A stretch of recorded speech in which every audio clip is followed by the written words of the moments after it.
So hello dear students, welcome to day 35 of JEE 111 series. Last class में हम लोग ने एटम्स के बारे में, एनर्जी लेवल्स के बारे में, nth के साथ कैसे चीज़ें बोहर की रिलेट करती है उसके बारे में बात करी थी। और आज हम लोग डिस्कस करने वाले हैं लेक्चर 2 के अंदर about the energy levels of electrons of hydrogenic atom. Hydrogen या हाइड्रोजन लाइक एटम्स के अंदर सारी चीज़ें कैसे चेंज होती है, खास करके हम एनर्जीज की बात करेंगे। ठीक है, तो यहाँ पर देखो एज वी ऑल नो कि ग्राउंड स्टेट मतलब n इक्वल टू 1। ठीक है, अब एनर्जी का इक्वेशन लेकर हम इसे कंटिन्यू करेंगे।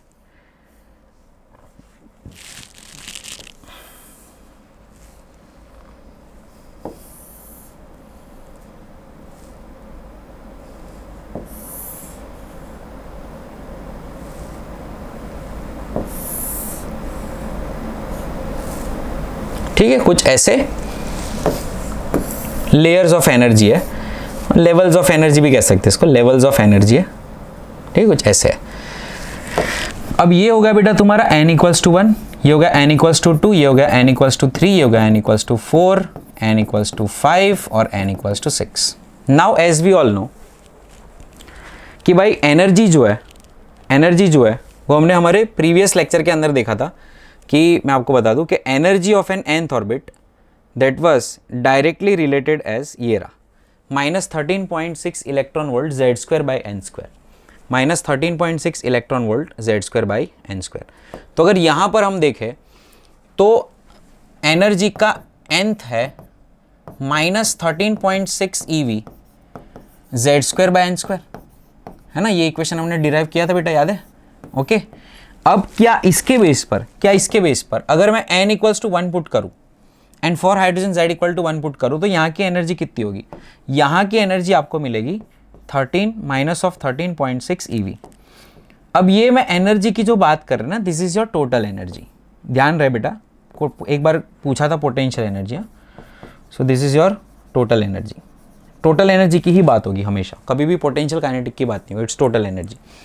n इक्वल्स टू 2 के अंदर अगर किया हमने तो -13.6 डिवाइडेड बाई 4, तो ये कुछ आता है -3.4, है ना। अगर इसका डिवाइडेड बाय 9 करोगे तो -1.5 इलेक्ट्रॉन वोल्ट आएगा, -0.85 EV आएगा और माइनस को 0.5 EV के आसपास आएगा और इस तरह से नीचे जाता रहेगा। मतलब ये इसकी वैल्यू तुम्हारी आ रही है, E0 बाई 1 का स्क्वायर, यह आ गया तुम्हारा E0 बाई 2 का स्क्वायर, E0 बाई 3 का स्क्वायर, E0 बाई 4 का स्क्वायर, E0 बाई 5 का स्क्वायर, E0 बाई 6 का स्क्वायर। इस तरह से तुम्हारी एनर्जीज आती है। कभी कभी रेशियो भी पूछते हैं। n इक्वल्स टू 2 और n इक्वल्स टू 4 की जो एनर्जीज का रेशियो है वो क्या होगा बताओ? तो E बाई 4 और E बाई 16, तो 16 बाई 4 इज 4। समझ में? क्वेश्चन बढ़िया पूछते हैं इसके। ठीक है, तो ये आपको पता होना चाहिए। और ये सारे एनर्जी लेवल्स हो गए। अब कभी क्या होगा, कभी इलेक्ट्रॉन ट्रांजिशन करेंगे मतलब अगर मान लो अगर किसी इलेक्ट्रॉन को यहाँ से आप यहाँ पे भेजना चाहते हो, एक्साइट करना चाहते हो, तो उसको आपको इस एनर्जी गैप जितनी एनर्जी सप्लाई करनी पड़ेगी। ठीक है, जो बोहर ने बताया था। बोहर ने क्या बताया था? बोहर ने ये बताया था कि जो दो स्टेशनरी ऑर्बिट की जो एनर्जीज होती है उसका डिफरेंस अगर आपने सप्लाई कर दिया तो आप उतनी गैप कुदा के उसको दूसरे ऑर्बिट में भेज सकते हो। तो दूसरी ऑर्बिट में भेजने के लिए एग्जैक्टली उस क्वांटिटी की एनर्जी आपको इलेक्ट्रॉन को देना पड़ेगी, तो इलेक्ट्रॉन जाएगा। उससे कम मिली तो नहीं जाएगा, उससे ज़्यादा मिली तो भी नहीं जाएगा।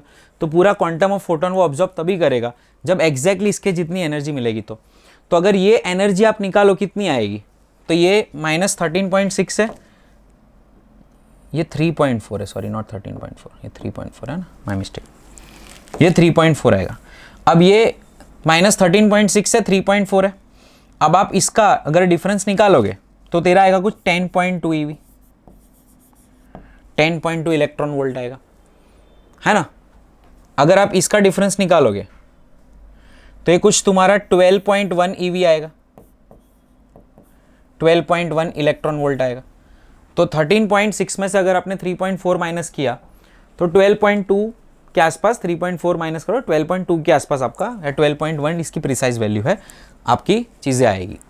ठीक है, अभी ऐसे ही अगर यहाँ पे ट्रांजिशन किया तो उसका डिफरेंस निकालना है, यहाँ पे ट्रांजिशन किया तो उसका डिफरेंस निकालना है ना। तो कहाँ पे ट्रांजिशन करने पे कितनी एनर्जी सप्लाई करनी है, और सप्लाई करके इलेक्ट्रॉन एक्साइट होगा। Once the energy supplied the electron will excite, मतलब यहाँ पे पहुंचेगा।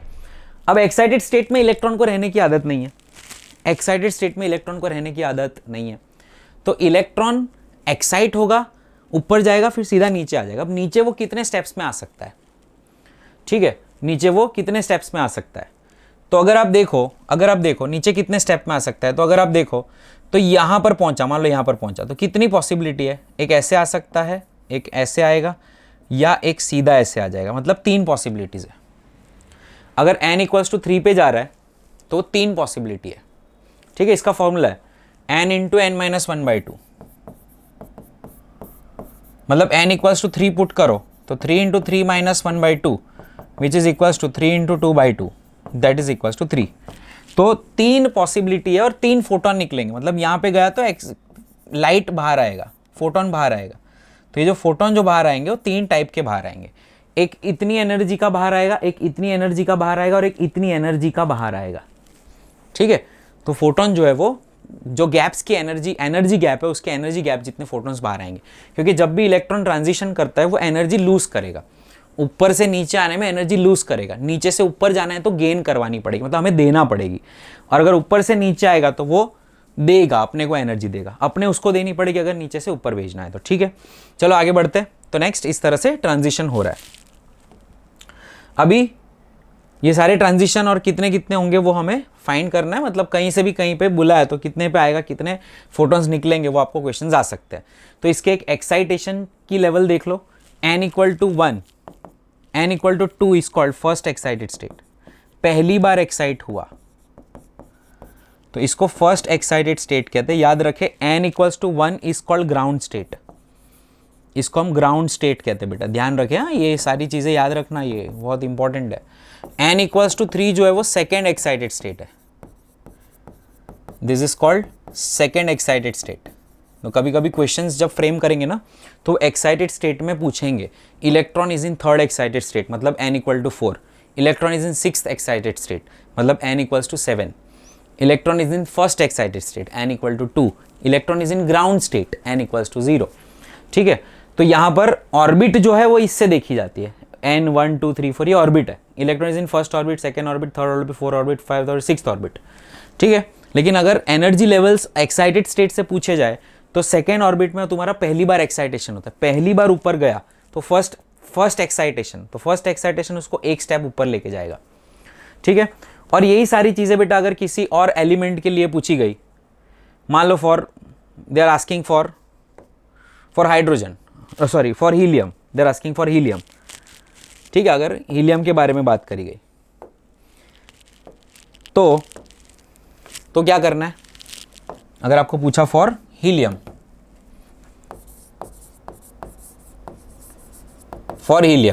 तो फॉर हीलियम कुछ नहीं है, energy in nth state is equals to E naught Z² by n²। तो for helium it is equals to minus of 13.6 into 4 upon n², ठीक है। मतलब जो भी तुम्हारी एनर्जीज आ रही है हाइड्रोजन की उसके अंदर 4 मल्टीप्लाई हो जाएगा, फॉर एग्जाम्पल अगर आपको पूछा जाए है ना, तो यहाँ पे हम कह सकते हैं दैट इज माइनस ऑफ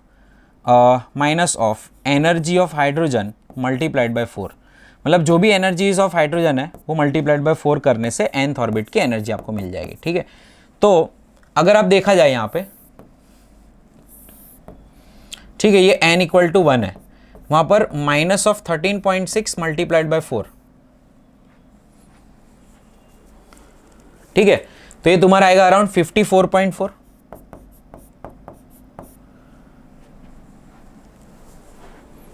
ठीक है।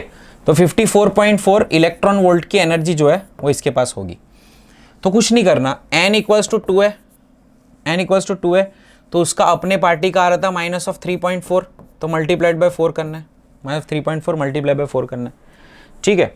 और यहां पर अगर एक्साइटेशन हो गया, एक्साइटेशन हो रहा था तो उसका 10.2 EV आ रहा था, तो यहाँ पर मल्टीप्लाइड बाय 4 हो जाएगा। तो हर चीज में Z² मल्टीप्लाई हो रहा है, कौन मल्टीप्लाई हो रहा है, Z²। तो यहां पे मैं लिख देता हूं everything remains same, everything remains same, just z square gets multiplied. सब सेम है in the results of hydrogen, in the results of hydrogen. तो हाइड्रोजन के जो रिजल्ट्स है उसके अंदर सिर्फ z स्क्वायर को मल्टीप्लाई कर रहे हैं, दैट्स इट, और कुछ नया नहीं है। ठीक है बेटा, डन है। आगे बढ़ते, चलो अब आ जाओ, what is absorption and emission spectra, what is absorption and emission spectra. तो देखो कभी क्या होता है कि अगर फॉर एग्जांपल हम किसी एक ट्रांसपेरेंट बॉक्स के अंदर, ट्रांसपेरेंट ट्यूब के अंदर हाइड्रोजन को भरा हुआ है, राइट, H2 गैस भरा हुआ है, और उसको हम बहुत सारा रेडिएशन दे रहे हैं, है ना, बहुत सारा रेडिएशन दे रहे हैं, ठीक है। तो होगा क्या कि काफ़ी सारी चीज़ें एब्जॉर्ब हो जाएगी, काफ़ी सारी चीज़ें एब्जॉर्ब हो जाएगी, और काफ़ी सारी चीज़ें ऐसी होगी जो एब्जॉर्ब नहीं होगी, बिना एब्जॉर्ब हुए बाहर निकल जाएगी। मतलब हाइड्रोजन सिलेक्टिवली उसी चीज़ को एब्जॉर्ब करेगा जिसकी उसको ज़रूरत है। अगर मैं एग्जांपल दे दूं आपको यहाँ पे, तो यहाँ पे हाइड्रोजन एब्जॉर्ब किसको करेगा, 10.2 EV के फोटोन को एब्जॉर्ब करेगा, बाकी वो किसी को एब्जॉर्ब नहीं करेगा। तो इसको हम स्पेक्ट्रल लाइंस कहते हैं। तो hydrogen absorbs only those lines that are required. मतलब यहाँ पे आप ये देख रहे हो, ये एब्जॉर्प्शन स्पेक्ट्रा है। मतलब यहाँ पे देख सकते हो, this absent lines, this absent radiations और lines are absorbed by hydrogen। और एमिशन स्पेक्ट्रा में क्या होता है कि वो जो एब्जॉर्ब करी हुई थी वो वापस एमिट करेगा, emitted the absorbed spectra,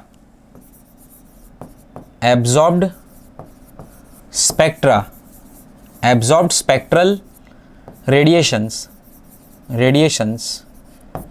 were again given back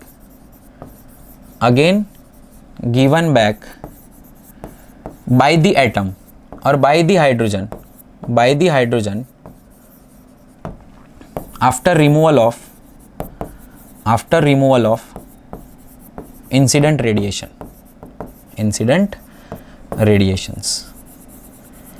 तो ये क्या करते हैं, जैसे तुमने इंसिडेंट रेडिएशन दिया तो आर पार जो निकली उसमें से कुछ गायब हो गई, ये वाली गायब हो गई। कहाँ गायब हुई, कहाँ यूज हुए, ये फोटोन कहाँ गए, ये फोटोन इस इलेक्ट्रॉन को ऊपर धकेलने के लिए यूज हो चुके हैं। मतलब वो एब्जॉर्ब हो चुके हैं और एनर्जी लेके ऊपर चला गया। अब ऊपर रहने का आदि नहीं है, हाइड्रोजन के इलेक्ट्रॉन्स आर नॉट हैबिचुअल के वो एक्साइटेड स्टेट में रहे। एक्साइटेड स्टेट में लाइफ स्पैन बहुत कम होता है। तो अब क्या करेगा वो, जो इसने फोटोन लिया था ऊपर जाने के लिए, अब उसकी वजह से वो स्टेप्स में रेडिएशन करके नीचे उतरेगा। पूरा भी दे सकता है, ये दे सकता है, ये दे सकता है, ये दे सकता है, ये दे सकता है। और ये वाले जो फोटॉन्स है वो भी उस स्पेक्ट्रम का हिस्सा है भाई। ये वाले जो है वो भी इस स्पेक्ट्रम का हिस्सा है। ये जो ब्लैक वाले स्पेक्ट्रम आपको तो दिख रहा है, ये वाले जो स्पेक्ट्रम आपको दिख रहा है, उन स्पेक्ट्रम का हिस्सा है वो। छोटे छोटे जो जंप मार रहा था ना, वो भी उसका हिस्सा है। मतलब आपको छोटे छोटे जंप्स, जितने भी टाइप के जंप्स पॉसिबल है, सिर्फ आपको वही यहाँ पे दिखेंगे, उसके अलावा और कुछ नहीं दिखेगा। मतलब यहाँ से गायब हुए क्योंकि इलेक्ट्रॉन ने एनर्जी ली, और यहाँ पे मिले क्योंकि इलेक्ट्रॉन ने एनर्जी दी। तो देना मतलब एमिशन, लेना मतलब एब्जॉर्प्शन। तो this is called absorption and emission spectra. Now next is the spectral series of hydrogen atom. What is spectral series? Spectral series में क्या है कि साइंटिस्ट जो थे, इन्होंने ये एक्सपेरिमेंट किए थे। सबसे पहले जो था वो बामर ने किया था। बामर ने क्या एक्सपेरिमेंट किया था, उसने हाइड्रोजन को एक्साइट किया, और जब उसने देखा कि लाइट बाहर आ रहा है ना, लाइट बाहर, और हम हमेशा एक डिटेक्टर साथ में लेके घूमते हैं, that is called the light detector. Light detector मतलब हमारी आंखें, वो हमारी साथ होती है हमेशा। तो बामर की जो आंखें थी, उन्होंने डिटेक्ट किया लाइट। तो उसको पता चला इस पे रेडिएशन डालने के बाद जब मैं बंद करता हूं तो ऐसे दे क्यों रहा है लाइट। उसको समझ में आया साला कुछ तो हो रहा है, ठीक है। तो उसको पता चला कि यार इलेक्ट्रॉन एक्साइट होकर जब नीचे आता है तो वो जो एनर्जी लेवल है वो जब लाइट के रेंज में है, विजिबल लाइट के रेंज में है, इसीलिए मुझे दिख रहा है। मतलब अगर हाइड्रोजन एक्साइट होता है और जब वो डी एक्साइट होता है तो डी एक्साइट होते टाइम कुछ रेडिएशन छोड़ रहा है, मतलब एनर्जी लेकर जा रहा है और लाइट के फॉर्म में छोड़ रहा है, एनर्जी लेके जा रहा है और लाइट के फॉर्म में छोड़ रहा है। तो उसका मतलब ये हुआ कि जो फोटोन की रेंजेस थी वो लाइट के फोटॉन्स के आसपास होनी चाहिए।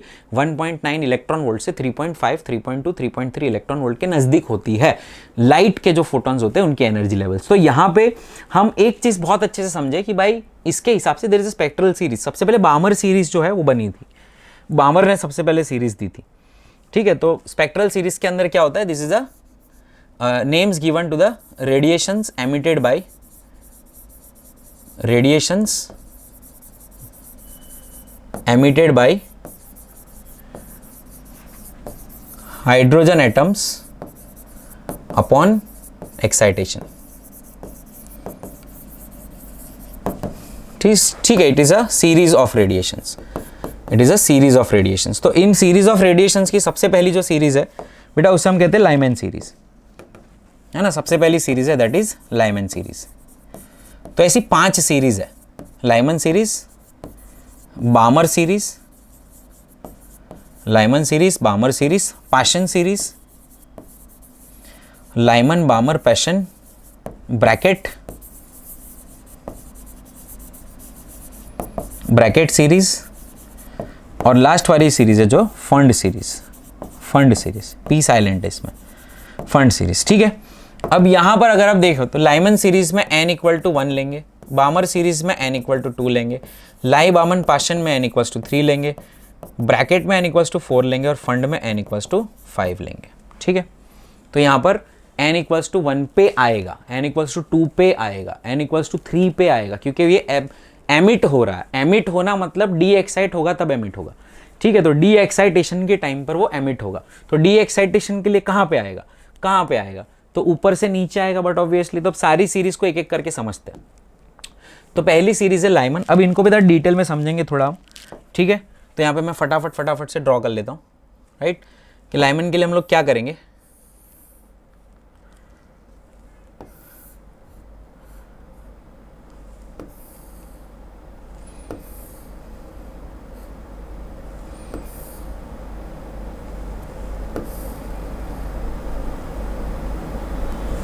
ठीक है, ये इन्फिनिटी तक जा रहा है, फाइन, दिस इज इन्फिनिटी।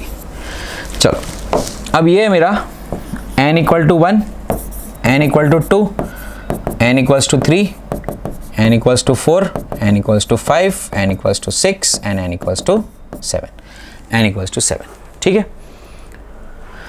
चलो तो अभी लेट्स से 1 पे आ रहा है, तो कहाँ से आएगा 1 पे, यहाँ से 1 पे आएगा, यहाँ से 1 पे आ सकता है, यहाँ से 1 पे आएगा, यहाँ से 1 पे आएगा, यहाँ से 1 पे आएगा, ठीक है। तो कहीं से भी 1 पे आ सकता है। अब मुझे फाइंड करनी है what are the wavelength of the radiation. अब क्योंकि ये वेवलेंथ ऑफ द रेडिएशन का जो इक्वेशन है वो मैं आपको बता देता हूँ। हमारे पास वेवलेंथ ऑफ द रेडिएशन का जो इक्वेशन है वो मैं आपको बताता हूँ कैसे करेंगे, ठीक है। चलो तो what is formula for the wavelength. तो फॉर्मूला फॉर द वेवलेंथ है 1 by lambda is equals to r into 1 upon n1 square minus 1 upon n2 square. जहां पे आ रहा है, जहां से आ रहा है, याद रखना ये क्या है, वो वाला नंबर जहां पर आ रहा है, जहां पर आ रहा है, जहां पर आ रहा है, और ये आएगा ऐसी जगह जहां से आ रहा है, जहां से आ रहा है। फॉर एग्जाम्पल अगर आपको बोला कि n इक्वल्स टू 4 से n इक्वल्स टू 2 पे आया इलेक्ट्रॉन, तो कहां पर आया, 2 पे आया तो 2 का स्क्वायर, कहां से आया 4 पे तो 4 का स्क्वायर। इसको बेटा रिडबर्ग कांस्टेंट कहते हैं।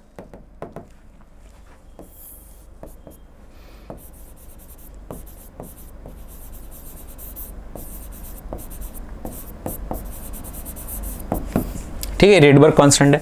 ये लैम्बडा जो है वो वेवलेंथ ऑफ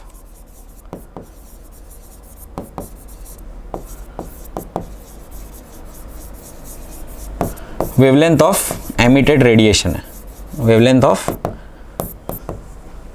एमिटेड रेडिएशन है। ठीक है बेटा, डन है। ओके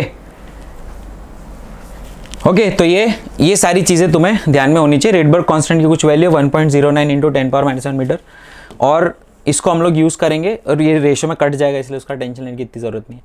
आ जाओ चलो, अब यहाँ पे मैं इसको कैसे यूज़ कर रहा हूँ, सी है ना। So my formula for this Lyman series क्या होगा, so 1/λ is equals to r into 1/1 का स्क्वायर माइनस 1/n का स्क्वायर।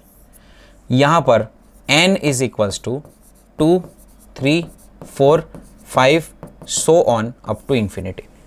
ठीक है, अब यहाँ पर बेटा हमें एक चीज़ डिफाइन करनी है, वो ये है कि लाइमन सीरीज के अंदर यहाँ से यहाँ पे आया, यहाँ से यहाँ पे आया, यहाँ से यहाँ पे, कहीं से भी आया, रेडिएशन बाहर आएगा। लेकिन मेरे लिए कौन ज़्यादा इंपॉर्टेंट है, ये n इक्वल्स टू 2 से n इक्वल टू 1 पे आ रहा है, एक वो इंपॉर्टेंट है, और दूसरा एक n इक्वल्स टू इन्फिनिटी से n इक्वल्स टू 1 पे आ रहा है, एक ये भी मेरे लिए बहुत इंपॉर्टेंट है।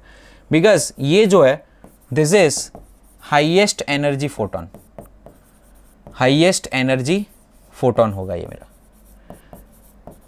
मतलब मैक्सिमम फ्रीक्वेंसी यहाँ पे एमिट होगी, मैक्सिमम फ्रीक्वेंसी यहाँ पे एमिट होगी। और अगर फ्रीक्वेंसी मैक्सिमम है तो ये होगी तुम्हारी मिनिमम वेवलेंथ, मिनिमम वेवलेंथ आपको इससे मिलेगी। और आपको बेटा अगर वेवलेंथ के लिए इक्वेशन डिराइव करना है, हम जो कि कर रहे हैं, तो लैम्बडा मैक्स के लिए क्या कंडीशन है, मैक्सिमम वेवलेंथ की क्या कंडीशन है, so condition for maximum wavelength,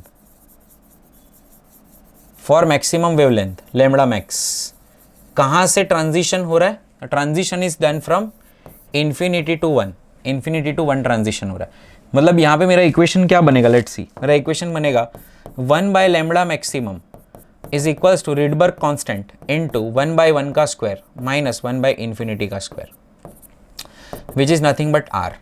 तो ये 1/λ मैक्सिमम मेरा हो गया r, तो बेटा लैम्बडा मैक्सिमम मेरा क्या होगा 1/r, है ना। इसको बेटा ऐसे भी कहा जाता है, this is the last line of Lyman series, इसको क्या कहते हैं, last line of Lyman series, of Lyman series. ठीक है, तो फर्स्ट लाइन कौन होगी सर, तो मिनिमम वेवलेंथ वाली जो लाइन है वो फर्स्ट लाइन होगी। तो for minimum wavelength, for minimum wavelength, चलो तो मिनिमम वेवलेंथ के लिए ट्रांजिशन कहाँ से कहाँ होगा, तो transition will be done from n equals to 2 से n इक्वल्स टू 1। तो यहाँ पे बेटा अपन की चीज़ क्या आ रही है देख ले, यहाँ पे अपन का आ रहा है 1/λ minimum, 1/λ minimum, 1/λ minimum is equals to r into 1/1 का स्क्वायर माइनस 1/2 का square which is equals to r into 1 minus 1/4 which is equals to 3r/4। और अगर लैम्बडा मिनिमम चाहिए तो हम इसका उल्टा कर देंगे विच इज 4/3r। ये 4/3r जो है this is called the first line of Lyman series, इसको कहा जाता है first line of Lyman series, Lyman series, first line of Lyman series. अच्छा, लाइमन सीरीज का जो रेडिएशन होता है बेटा, उसके अगर आप फोटोन देखो तो ये फोटोन्स इतने हैवी होते हैं कि ये फोटोन्स का पहला ही फोटोन्स है 10.2 eV का, मतलब विजिबल लाइट के बहुत आगे है वो। और विजिबल लाइट के बाद आता है सीधा अल्ट्रावायलेट स्पेक्ट्रम, तो अल्ट्रावायलेट स्पेक्ट्रम है तो ये होगा अल्ट्रावायलेट, ये होगा अल्ट्रावायलेट, है ना।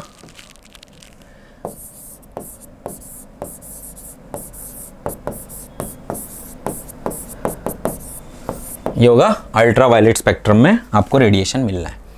ठीक है, आगे बढ़ते चलो। नेक्स्ट आती है बेटा कौन सी सीरीज, बामर सीरीज। तो हर सीरीज का इस तरह से हमें एनालिसिस करना है। ठीक है, चलो तो भाई बामर सीरीज के अंदर भी हम लोग सबसे पहले हमारा ग्राउंड स्टेट ले लेते हैं। ग्राउंड स्टेट के ऊपर चले तो first excited state,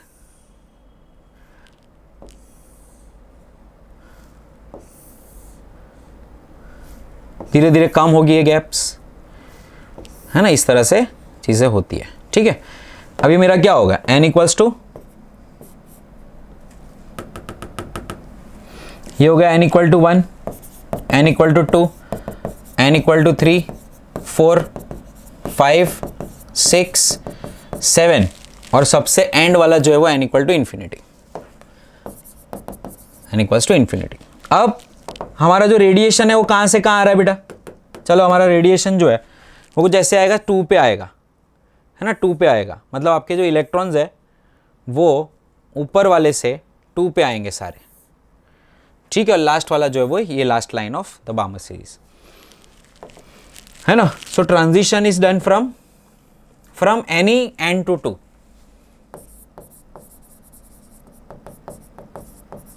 transition from nth orbit to second orbit, ठीक है, will give you the Balmer series. और ये विजिबल लाइट था, इसी वजह से इसको इतना ज़्यादा फेमस हुआ था, सबसे पहले बार्मर ही फेमस हुआ था। अब बेटा इसको हम अगर इसका जनरल इक्वेशन देखें तो 1/λ is equals to Rydberg constant into 1/2 का स्क्वायर माइनस 1/n का स्क्वायर, मतलब हम ऐसा कह सकते हैं कि 1/2 का स्क्वायर माइनस 1/n का स्क्वायर, ठीक है। या हम कह सकते हैं r into 1/4 minus 1/n square, where n is equals to 3, 4, 5, 6 and so on up to infinity, ठीक है। अब मैक्सिमम वेवलेंथ की अगर बेटा हम बात करें तो let's talk about maximum wavelength. तो मैक्सिमम वेवलेंथ की अगर मैं बात करूं तो 1/λ मैक्स मेरा हो जाएगा r इंटू 1/4 माइनस 1/इन्फिनिटी, ओ सॉरी 1/4 माइनस 1/, देखो मैक्सिमम मतलब सबसे बड़ा वेवलेंथ ये होगा, सबसे छोटा वेवलेंथ ये होगा, है ना। पीछे भी हमने ऐसा ही किया था ना।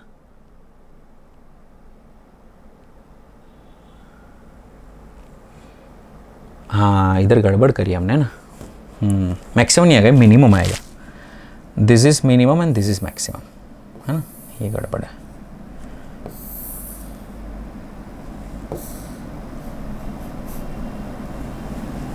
ठीक है, ये मिनिमम होगा, सबसे छोटा होगा, ये highest energy, maximum frequency, minimum wavelength, infinity वाला, ठीक है। चलो आगे बढ़ते हैं। तो यहाँ पर मैक्सिमम वेवलेंथ नहीं आएगा, मिनिमम वेवलेंथ आएगा, minimum wavelength, this is called minimum wavelength, ठीक है। तो बेटा मिनिमम वेवलेंथ अपना कब आएगा? बार्मर सीरीज का मिनिमम वेवलेंथ कब आएगा? तो बार्मर सीरीज का मिनिमम वेवलेंथ तुम्हारा आएगा तो 1/λ minimum is equals to r into 1/4 minus 1/इन्फिनिटी which is nothing but r/4। और मैक्सिमम वेवलेंथ के लिए क्या आएगा, इसको भी लिख दे, अगर एक और सिंप्लीफाई कर दे थोड़ा, तो लैम्बडा मिनिमम तुम्हारा आएगा बेटा 4/r, ठीक है। और मैक्सिमम वेवलेंथ की अगर हम बात करें, तो मैक्सिमम वेवलेंथ तुम्हारा आएगा 1/λ max is equals to r into 1/4 minus 1/3 का स्क्वायर। देखो 2 का स्क्वायर माइनस 3 का square which is 9, so that is nothing but r into 5/36, ठीक है। तो लैम्बडा मैक्स की वैल्यू कितनी आ गई अपनी? तो lambda max is equals to अपना आएगा बेटा 36/5r। कभी कभी रेशियो भी पूछता है, what is lambda maximum upon lambda minimum का रेशियो, है ना, तो ऐसे क्वेश्चंस भी आते हैं। फिर कौन से स्पेक्ट्रम में होगा ये? अच्छा इसको क्या कहेंगे हम, लास्ट लाइन की first line, this is the last line of Lyman, और इसको हम कहेंगे this is called the first line of Lyman series, first line of Lyman series, ठीक है। ये होगी तुम्हारी last line of Lyman series. और ये लाइमन सीरीज कौन से जोन में होता है, कौन से स्पेक्ट्रम में होता है? तो देखें तो ये होगा तुम्हारा, कौन सा स्पेक्ट्रम होगा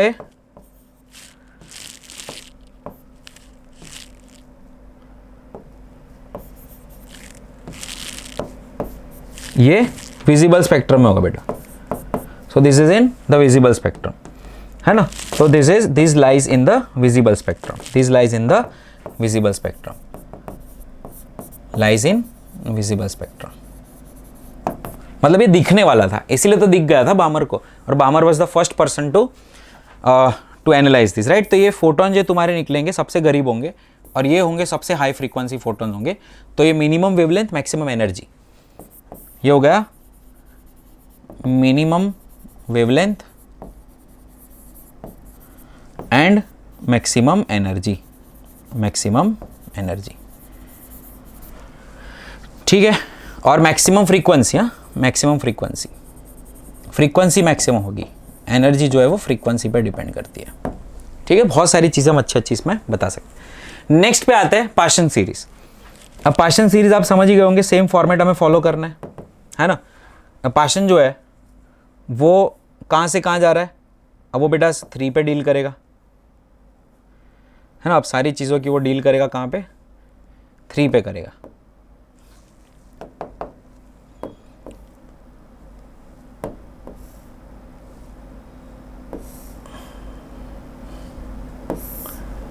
ठीक है, कुछ ऐसा होगा। अब आप अगर देखो कि ये कहाँ पे आ रहा है, where is the Paschen coming, तो ये आ रहा है, ओ इनको नहीं दिखाना, सीधा इसी को दिखा देता है। n equals to 3, Paschen is coming from the higher to the third level, ठीक है। सो ये n इक्वल्स टू इन्फिनिटी से आया होगा, ये तेरा n इक्वल्स टू 1 है, n equals to 2, n equals to 3, n equals to 4, n equals to 5, n equals to 6, n equals to infinity, ठीक है। तो यहाँ पर जनरल फॉर्मूला होगा 1 by lambda is equals to 1 upon r into 1 upon r into 1 upon 3 का square minus 1 upon n का square, where n is equals to 4, 5, 6, 7 up to infinity, ठीक है। Now for maximum wavelength,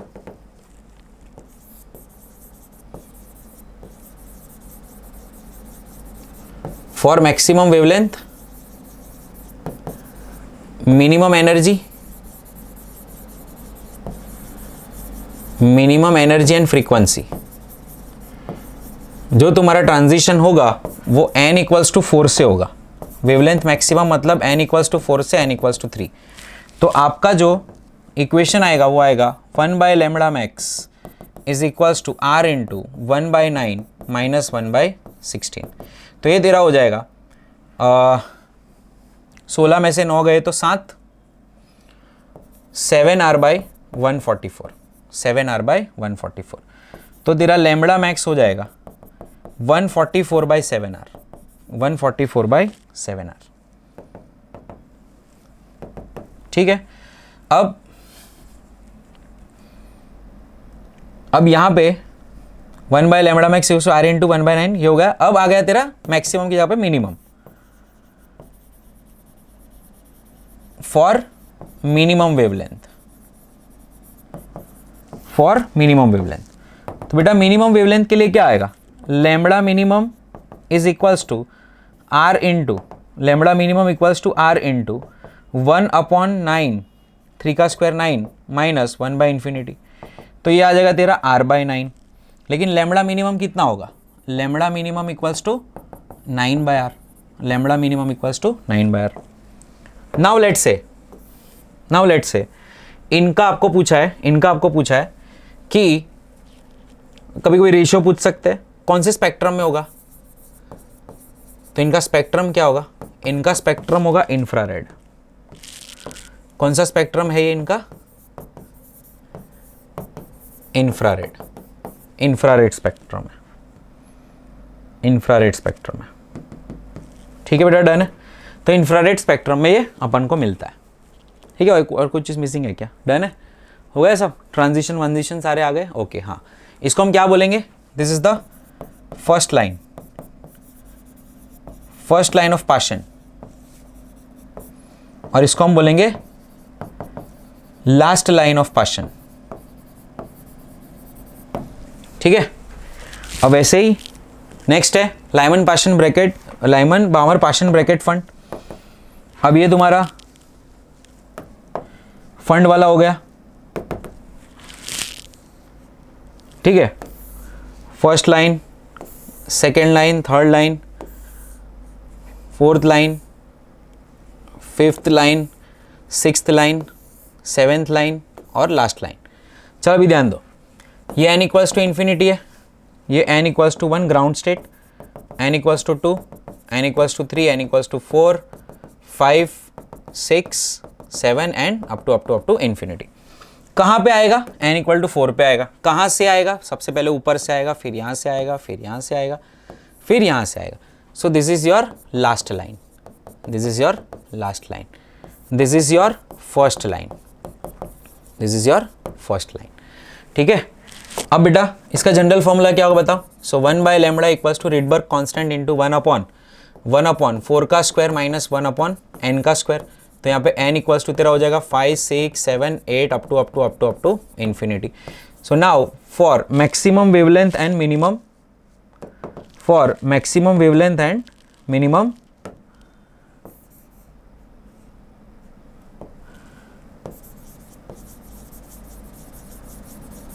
for maximum wavelength and minimum frequency, minimum frequency, तो maximum wavelength and minimum frequency n equals to 4 से n equals to 5 to n equals to 4 पे आ रहा है ना? तो उल्टा जाएगा तो 4 से 5 पे जाएगा, 5 से 4 पे आएगा, 5 से 4 पे आएगा तो रेडिएशन देगा, तो 5 to 4 आएगा। तो 1 by lambda is equals to r into 1 upon 4 का स्क्वायर माइनस 1 अपॉन 5 का स्क्वायर। सो ये हो जाएगा तेरा r into 1 by 16 minus 1 upon 25। ठीक है, अब ये हो गया तेरा 1 by lambda max, 1 by lambda max. तो अपन का लैम्बडा मैक्स कितना आ जाएगा? 25 इंटू 16। ठीक है, अपॉन 9r, अपॉन 9r। सो ये 400 समथिंग हो जाएगा, 400 तो हो जाएगा तेरा 400 बाई 9r, 400 बाई 9r। ठीक है, अब तेरे को पूछा मिनिमम, अब तेरे को पूछा minimum, minimum wavelength, minimum wavelength and maximum frequency,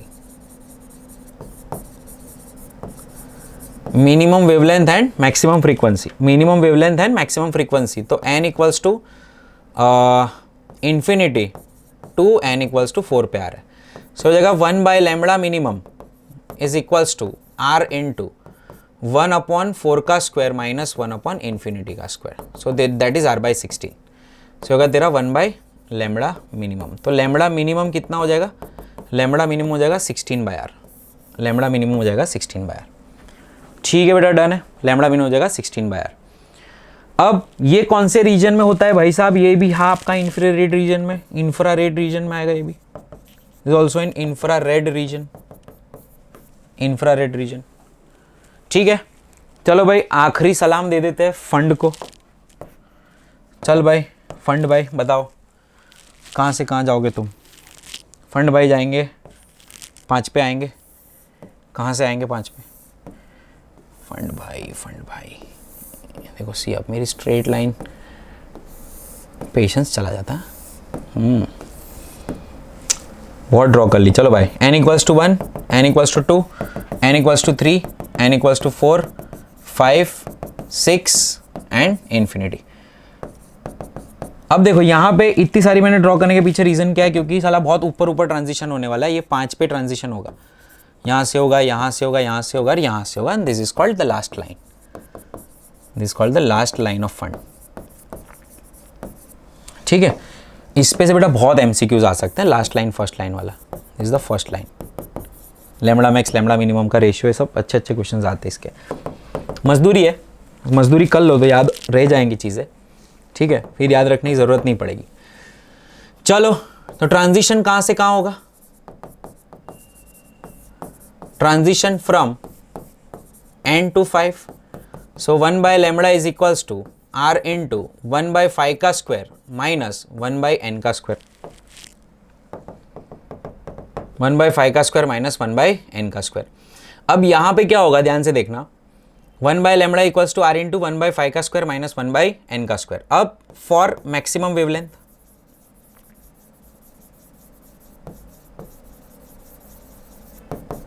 for maximum wavelength,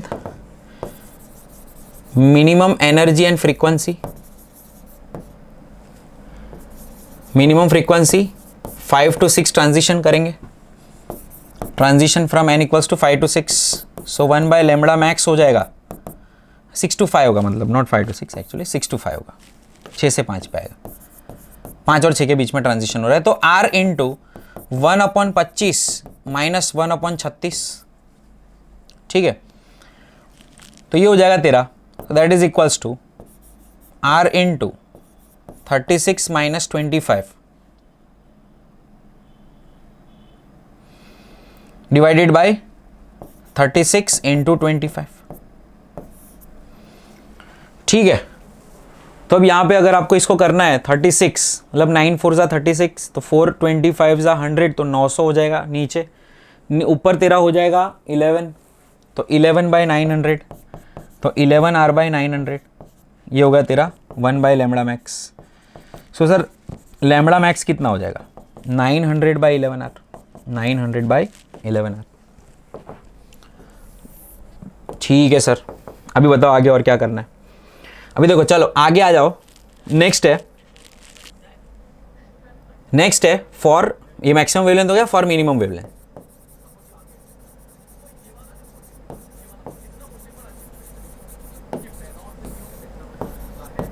n equal to कहां से कहां पे, n equal to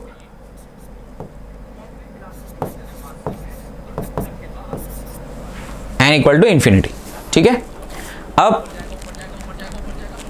n equal to 4 to n equal to infinity, now let's say n equal to 4 to n equal to infinity करना है, infinity से 4 पे आया, गड़बड़ मारी यार, n इक्वल टू इंफिनिटी से n इक्वल टू 4, हाँ उल्टा आ रहा है, ऊपर से नीचे आ रहा है भाई साहब, ऊपर से नीचे आ रहा है, तो r into 1 by lambda min equals to r into 1 by 16 minus 1 by infinity, can I say it's r by 16, yes, so lambda minimum कितना हो जाएगा 16 बाय r। नाउ कहां पे लाई करता है ये, this lies in infra red zone, sir सभी infra में, यस, नियर इंफ्रा, फार इंफ्रा, छोटे इंफ्रा, बड़े इंफ्रा, है ना, सारा इंफ्रा आ जाता है पिक्चर में, ठीक है। अब बेटा दी ब्रोइस का एक्सप्लेनेशन देख लेते हैं, क्या था फटाफट, है ना, देखो थियरिटिकल चीज़ें बहुत है बेटा इसमें, क्वेश्चंस प्रैक्टिस हम लास्ट में ले लेते हैं, बट ये सारी चीज़ें अगर आपको याद है ना तो क्वेश्चन 60 सॉल्व होंगे, है ना, फट सॉल्व होंगे, फट सॉल्व होंगे, ठीक है। तो बहुत इंपॉर्टेंट है कि ये सारी चीज़ें अच्छे से याद रखना, ठीक है। सो दी ब्रोइस एक्सप्लेनेशन क्या था, चलो समझते हैं दी ब्रोइस का एक्सप्लेनेशन क्या था, दी ब्रोय अंकल का एक्सप्लेनेशन क्या, दी ब्रोय ने बोला था, अकॉर्डिंग टू दी ब्रोइस क्या था कि electrons moves into the orbit where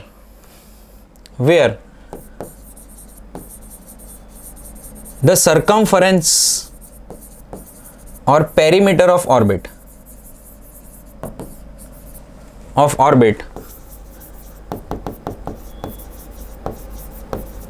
should be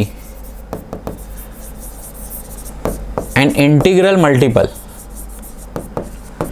of wavelength lambda. मतलब अंकल ने बोला था कि 2 pi R must be equal to n lambda होना चाहिए, ऐसी ऑर्बिट में घूमेंगे, और इन्हीं ऑर्बिट को हम लोग स्टेशनरी ऑर्बिट कहते थे। तो एक्चुअली देखा जाए तो दी ब्रोय अपना अलग ही कुछ आइडिया लेके आया था, है ना, और अपना जो हीरो है बोहर, उनका अपना अलग आइडिया था। दी ब्रोय का आइडिया ये था कि ये पूरी वेव्स कंप्लीट होनी चाहिए,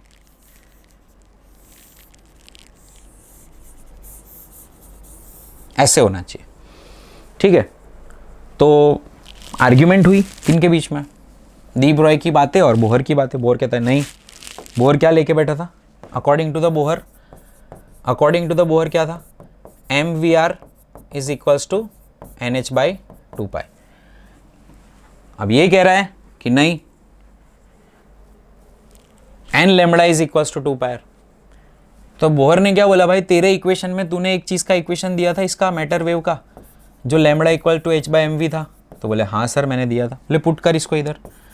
तो जैसे आप इसको इधर पुट करोगे 2 pi is equals to N H by M V, कोई चीज़ आपको यहाँ पे देखने को मिलेगी to NH/2π and this supports the proof of Bohr. मतलब यहाँ पे अल्टीमेटली बोहर और डी ब्रॉय दोनों एक ही बातें कर रहे थे। डी ब्रॉय और बोहर दोनों की बातें कैसी थी? सेम ही थी। ठीक है कि भाई MVR is equals to NH/2π और क्या था 2πr is equals to n lambda. दोनों बातें कैसी थी? एक जैसी थी। ठीक है। और यहाँ पे क्योंकि यहाँ पे अच्छा यहाँ पे एक चीज़ और सपोर्ट कर रही थी कि ये जो तुम्हारा घूमने वाला जो है ये वेव की तरह जो घूम रहा है वो कौन घूम रहा है? पार्टिकल। तो पार्टिकल वेव की तरह चलता है भाई। तो पार्टिकल जो मैटर वेव्स की थियरी थी उसको भी ये सपोर्ट कर रहा था, मैटर वेव्स की थियरी को भी सपोर्ट कर रहा था बोहर। ठीक है। अब बोहर की लिमिटेशन क्या थी? अब Bohr's atomic model was true या बोहर्स हाइपोथेसिस वर ट्रू या Bohr's calculation was true, it was true only for or it was applicable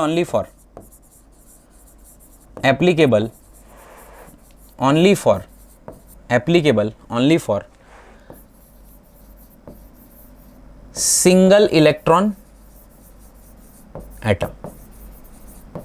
single electron atom को दूसरे तरीके से लिखते हैं हाइड्रोजनिक एटम, हाइड्रोजन जैसे atom,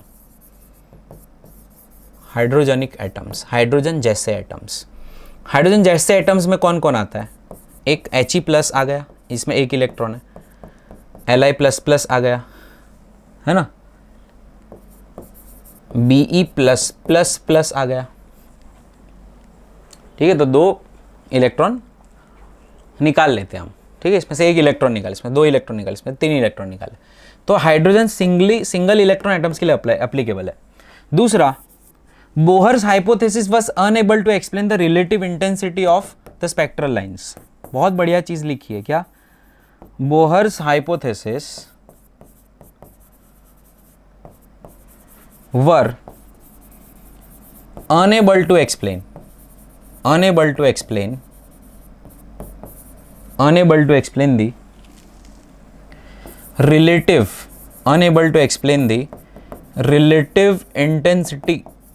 the relative intensity of the spectral lines। relative intensity of the spectral lines। इसका मतलब क्या सर? इसका मतलब ये कि भाई साहब बोहर ब्रैकेट की भी लाइंस निकल रही है, लाइमन की भी लाइंस निकल रही है, Lyman Balmer Paschen bracket fund सबकी लाइंस तो निकल रही है, सब रेडिएशन दे रहे हैं। लेकिन ये जो रेडिएशन हमें मिल रहा है वो क्या, कितना, कौन ज्यादा मिलेगा, ये आइडिया तो आपने दिया नहीं। मतलब that was unable to explain the relative intensities explain ही नहीं कर पाया। ठीक है। तो that was unable to explain the relative intensities of the spectral lines. कौन ज्यादा आएगा, कौन नीचे ज्यादा आएगा? यहां से आना पसंद है, इलेक्ट्रॉन को क्या पसंद है किसी को नहीं पता। यहां से आना पसंद है, इलेक्ट्रॉन को ऑप्शन दे दिया कि तुमको यहाँ से यहाँ पहुँचना है, तो इलेक्ट्रॉन कौन सा रास्ता पकड़ेगा? पहले ऐसे टक टक टक करके आएगा या पहले से टक करके आ जाएगा नीचे? कैसे आएगा? इलेक्ट्रॉन को क्या पसंद है? कौन सी इंटेंसिटी ऑफ लाइन सबसे ज़्यादा निकलेगी? कौन से फोटोन सबसे ज़्यादा निकलेंगे? ये गैप वाले निकलेंगे, ये निकलेंगे, ये वाले निकलेंगे, यहाँ से यहाँ निकलेंगे? किसी को नहीं पता।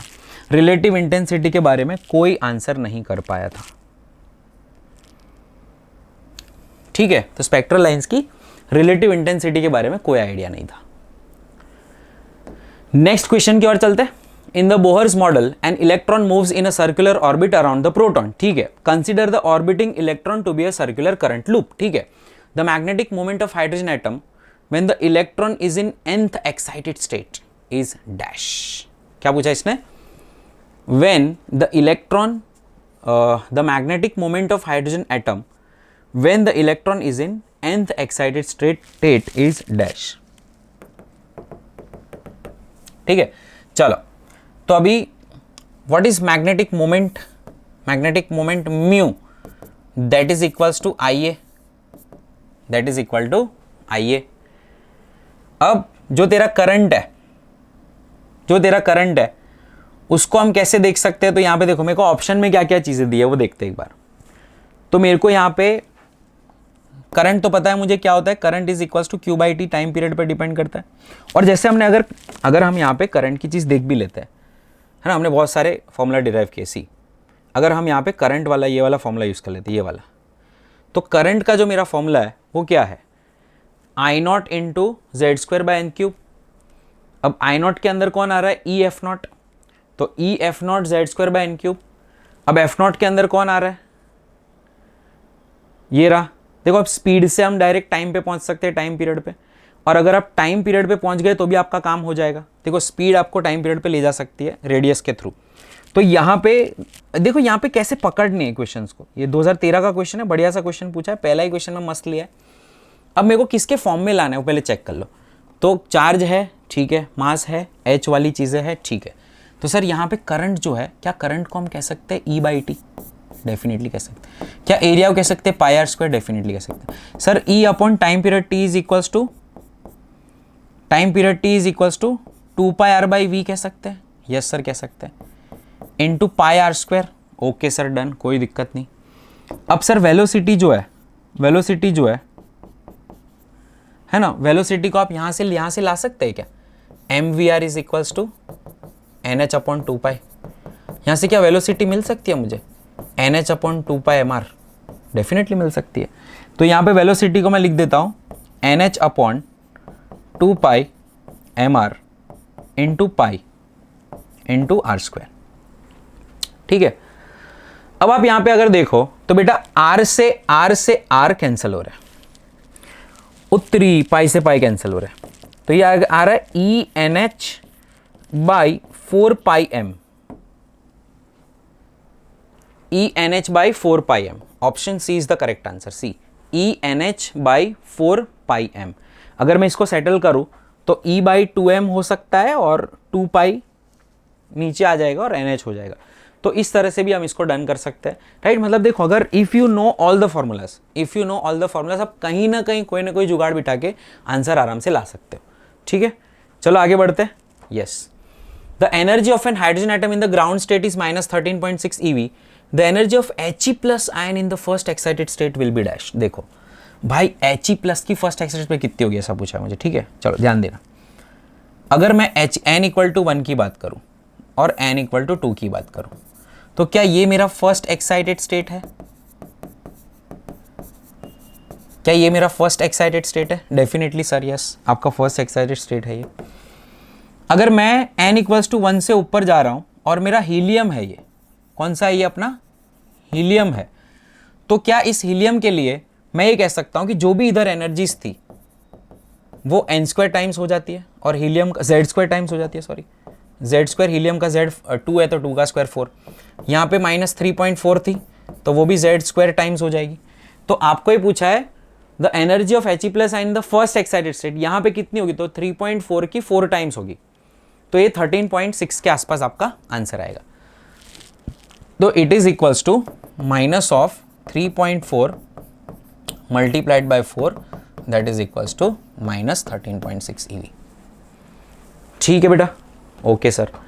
आगे, according to the Bohr's theory, the time averaged magnetic field at the centre of hydrogen atom due to the motion of electrons is in the nth orbit is proportional to. देखो बेटा सीधा फॉर्मूला बेस्ड क्वेश्चन आ गया, याद कर। Magnetic field 1/n⁵ पे depend करती थी, बता देता हूं तुझे हमने कहां पे डिराइव किया था। सी मैंने सारी चीजें देखो डिराइव करके बताई है, देख ले, आजा। क्या मेरी मैग्नेटिक फील्ड B0Z³ पे डिपेंड करती थी, B0Z³ पे डिपेंड करती थी। क्या मैं कह सकता हूं यहां पे अगर मुझे इसको सॉल्व करना है तो मैं सीधा फॉर्मूला लिख सकता हूं, B in the nth orbit is B0Z³ so can I say that B of n is directly proportional to n⁻⁵। क्या मेरा ये वाला आंसर सर करेक्ट है? सीधा बेटा सीधा आ जाएगा आंसर तेरा। As an electron makes a transition from excited state to the ground state of hydrogen like atom, क्या इंक्रीज होगा क्या डिक्रीज होगा उसकी बातें यहाँ पे हो रही है। चलो एक चीज के बारे में यहाँ पे देखते हैं कि जब हाइड्रोजन नीचे से ऊपर जाता है या ऊपर से नीचे आता है, नीचे से ऊपर तक कहीं भी है, मान लो यहाँ पे इसके पास एकदम ग्राउंड स्टेट पे -13.6 eV की एनर्जी है, सबसे नजदीक वाली ऑर्बिट में होगा, ये सबसे नजदीक वाली ऑर्बिट में होगा, ठीक है, सबसे नजदीक वाली ऑर्बिट में होगा। तो अगर जितनी टोटल एनर्जी है उतनी ही पॉजिटिव में उसकी काइनेटिक एनर्जी होती है, तो +13.6 eV is equals to kinetic energy, एकदम स्पीड में घूमता है वो, ठीक है। और जैसे ऊपर गया फर्स्ट एक्साइटेड स्टेट में गया, एनर्जी हो गई -3.4 और काइनेटिक एनर्जी हो गई +3.4। मतलब क्या काइनेटिक एनर्जी घट गई? डेफिनेटली यस सर, घट गई। अब काइनेटिक एनर्जी घट के कम हो गई और उसकी वजह से हुआ क्या? स्पीड भी कम हो गई। तो kinetic energy, potential energy and total energy decreases.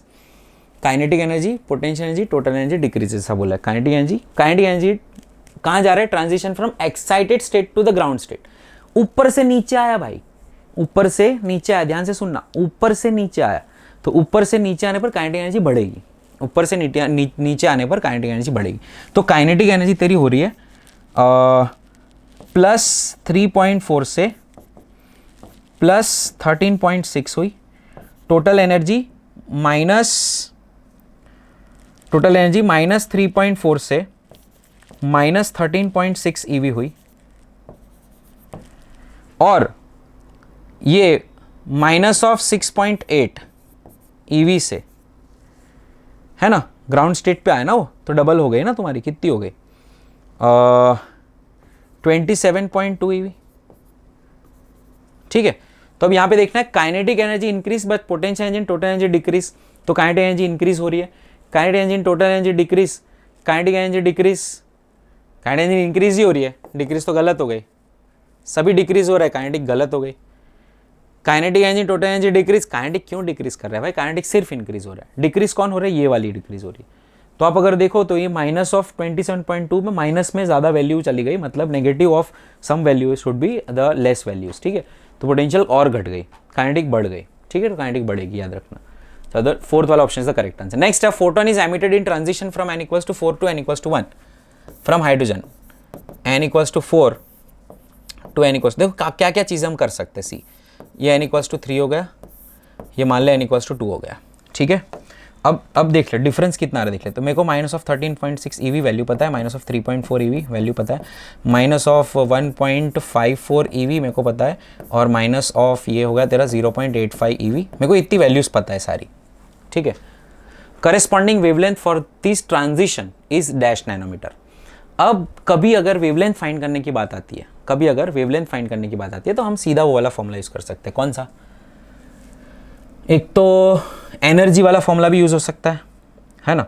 अगर आप 13.6 में से 0.85 निकालो तो वो हो जाएगा तेरा 12.75।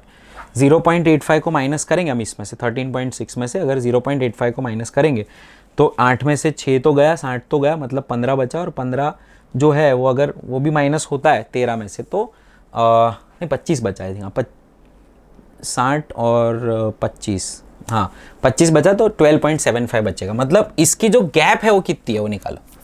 इसकी जो गैप है वो कितनी है वो निकालो, तो हो गया 12.75 EV की गैप है।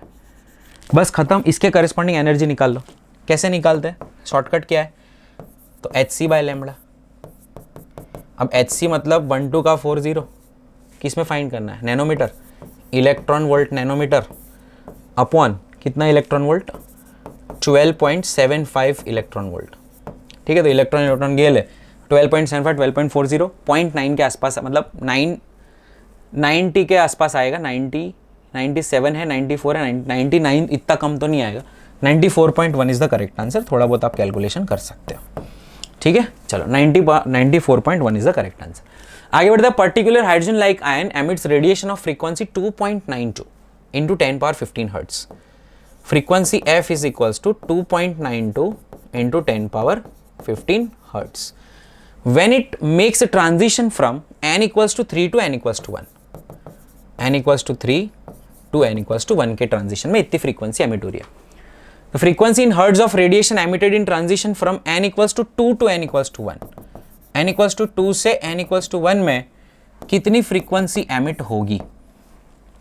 तो देखो यहाँ पे बेटा बहुत अच्छे से चीज़ें करी जा सकती है। सी, एक चीज़ मैं आपको बता दूँ कि अगर हम फ्रीक्वेंसी की बात करते हैं, तो फ्रीक्वेंसी जो है वो लैम्बडा, c/λ से मिलती है। Yes sir, definitely. तो यहाँ से इसके लिए हम फाइंड करते हैं 1/λ is equals to r into 1 - 1/9। Can I say that is 8r/9। Okay, और इसको अगर मैं c/λ करूँ तो cr इंटू 8/9 हो जाएगा। और ये जो मेरा है वो c/λ इज f, तो f1 is equals to cr into 8/9। ठीक है सर। वैसे ही मेरा F2 आ जाएगा इसके लिए मैं F2 निकाल लूँ, तो F2 मेरा क्या हो जाएगा, F2 is equals to R into कहाँ से कहाँ आ रहा है 1 minus 1/4 which is 3/4 which is 3R/4, O sorry not F2, this is my 1/λ2, 1/λ2, तो C/λ is equals to CR into 3/4, right, तो C/λ is what F2, so F2 is equals to CR into 3/4। अभी इसका मैं अगर ratio लेता हूं, taking the ratio F1/F2 is equals to CR 8/9 upon CR 3/4, ठीक है, ओके सर, CR गए तो 8 4 जा 32 और 9 3 जा 27, है ना, मेरे को F2 चाहिए, दिस इज F1/F2। अब मेरे को F2 चाहिए तो F2 क्या होगा, F2 is equals to F1 into 27/32। अब F1 कितना है तेरा 2.92 which is 2.92 into 27/32 into 10⁻15 hertz, ठीक है। अब 2.9 से थोड़ा छोटा आएगा ना वैल्यू, अब सीधा समझ तो 27/32 करेगा तो वो थोड़ी छोटी, एक से थोड़ी छोटी वैल्यू आएगी, एक से थोड़ी छोटी वैल्यू इसमें मल्टीप्लाई होगी तो 2.92 से थोड़ा छोटा हो जाएगा, 2.92 से थोड़ा छोटा कौन है तो 2.46, दिस इज करेक्ट आंसर, इसके आसपास ही आंसर आएगा, तो 2.46 इंटू 10⁻15 हर्ट्स। तो ऐसे किया जा सकता है, ऐसी कैलकुलेशन स्मार्टनेस आपको डेवलप करनी पड़ती है, ठीक है। तो अभी कुछ चीज़ें बची है और कुछ क्वेश्चंस भी बहुत सारे बचे, एटॉमिक कोलिजन्स मुझे कराना है, न्यूक्लियर मोशन कराना है, हाइपोथेटिकल एटम कराना है, एक्सरे प्रोडक्शन कराना है एंड कंटिन्यू करना, ठीक है। चलो एक लेक्चर और ले लेंगे इसका, ठीक है। तो कल इसका लास्ट लेक्चर होगा of atoms and we will complete this chapter tomorrow, और उसके बाद हम स्टार्ट करेंगे nucleus. Thank you so much, keep learning.